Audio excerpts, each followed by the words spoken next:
Oh yeah, there we go.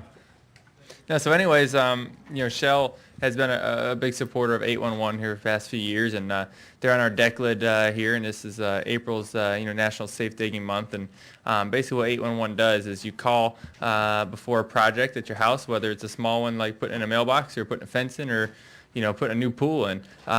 You call, they come out, they mark all the underground utility lines, and make sure you're not the guy that's putting the power out on the street for everybody. So. It's the right thing to do for sure, and you never know what's under there, just a couple feet. So they come out, like I said, they mark it, and before you start your project.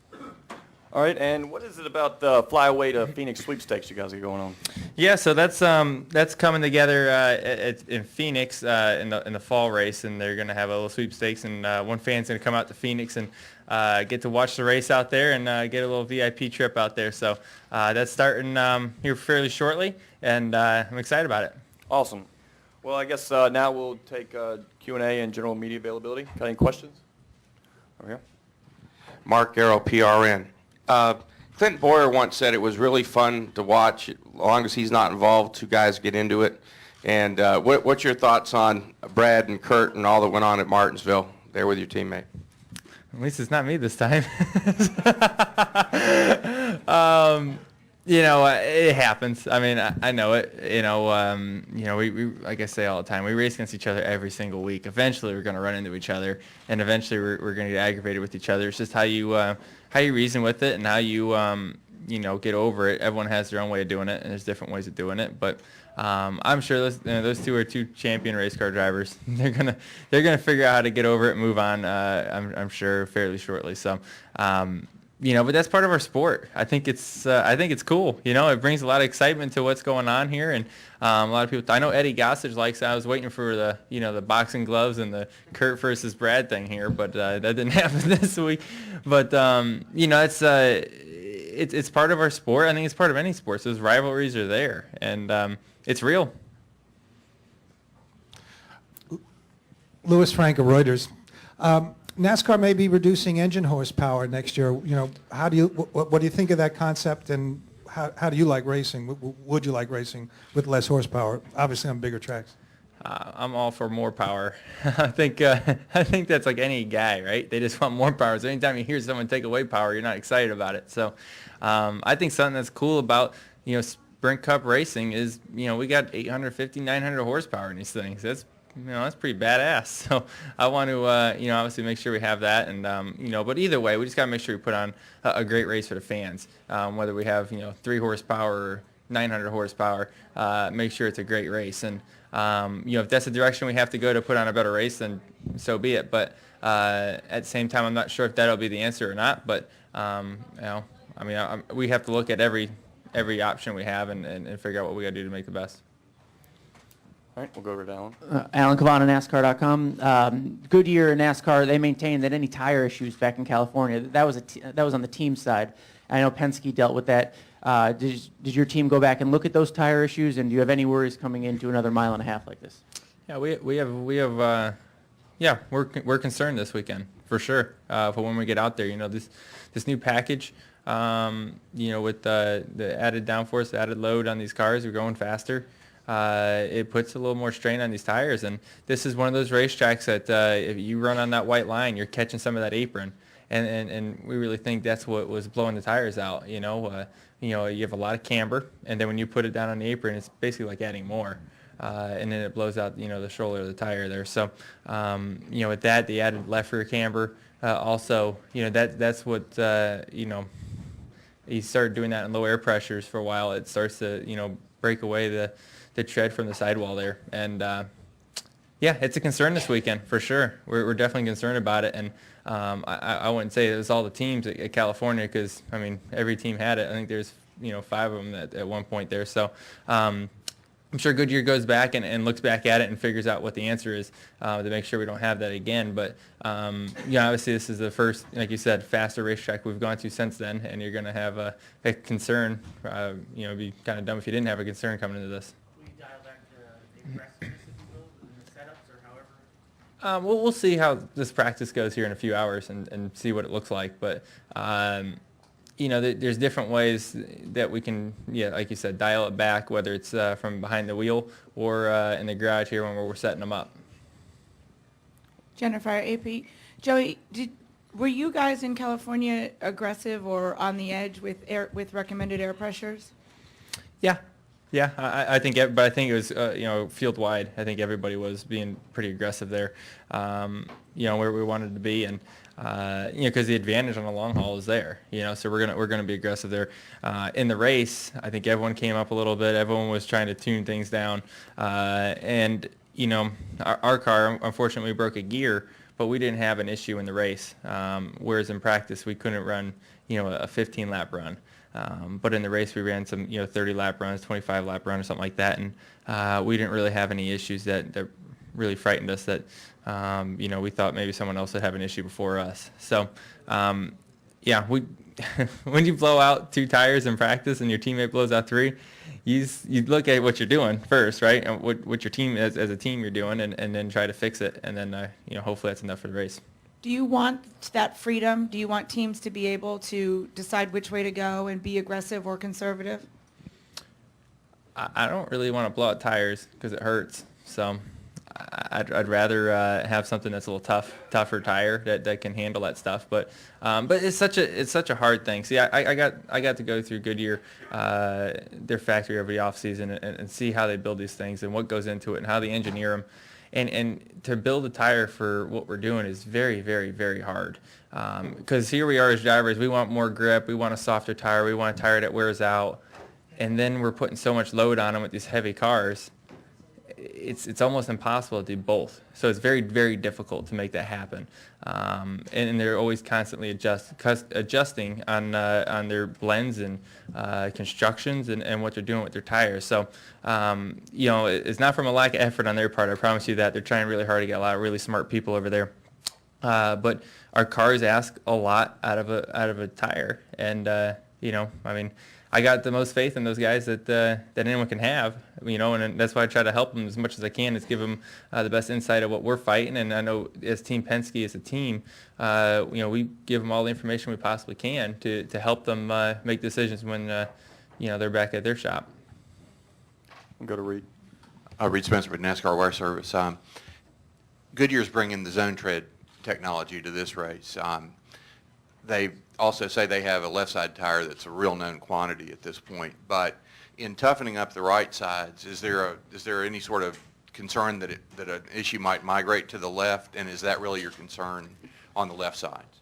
I don't think that it would change what the left side's seeing. I don't believe. It's probably a better question for them. They have a lot more data than we get as teams. So I don't think so. I don't think that drives the issue. I think the issue comes from, like I said, run on an apron or having a lot of camber at low air pressures. I think that's where they have the separation issue. I don't believe the right side tire is going to change what we got on the left side for that particular issue. There might be a different issue I don't know about that may pop up or may not, but I think for that particular issue, the right side tire shouldn't have anything to do with that. We'll go right here. Matt Weaver, Popular Speed. 6 races, 6 different winners, a little bit of parity. I know we really haven't seen 2 tracks of the same ilk yet, but if this continues on for another 10 weeks or so, what does that say about racing right now, and is that good for the sport? Should be good for the sport, right? You got a lot of winners. That means there's not one guy dominating, that's for sure. And I think it's good for the sport to have multiple winners. I really want to be on the list right now. I feel like our Shell Penzo Ford's been really fast at every racetrack. California, I felt like we had a winning car. We did at Bristol also. We had a couple, failures there. And in Martinsville last weekend is a track that's been one of my tougher racetracks in the past. And we had a 2nd to 5th place car all day long. So I'm proud of the speed we got. The win's right around the corner. In all honesty, I feel very confident about this racetrack. This kind of plays into our hand as a team.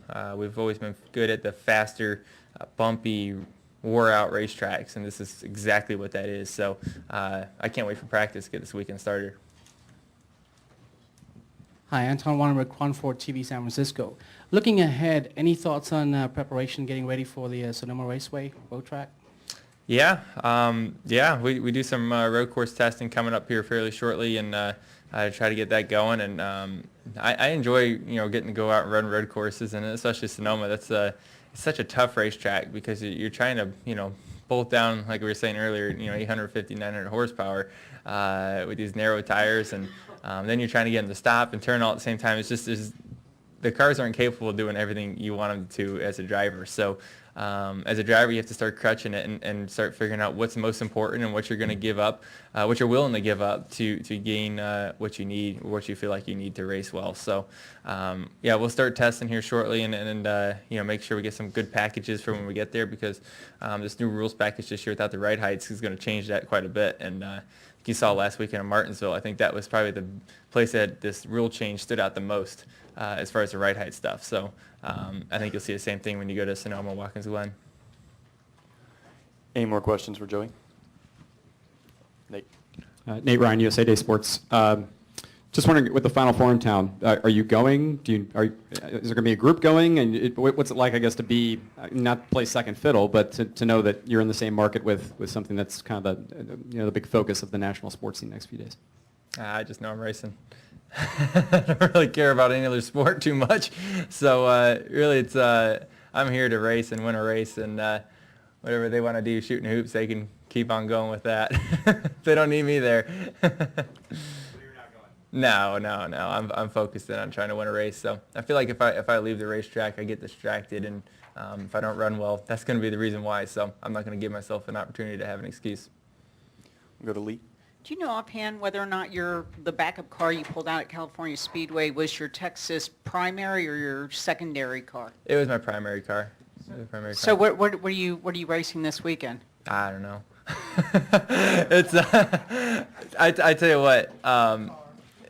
That car we pulled out in California, we started the race, and really, if they didn't tell me they'd switched cars, I would never have known. It drove exactly like my primary car did. Everything inside was exactly the same, and really, I don't keep up with what car numbers are at, and because they're all the same. The Team Penske does such a great job of making these cars. When they find a new spec, they build them all the same, and from the inside out, they all feel the same.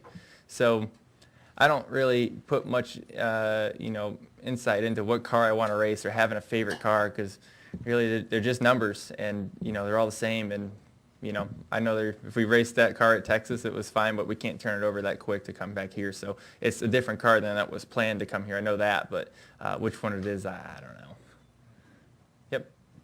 Right there in the middle. Dustin Long, MRN.com.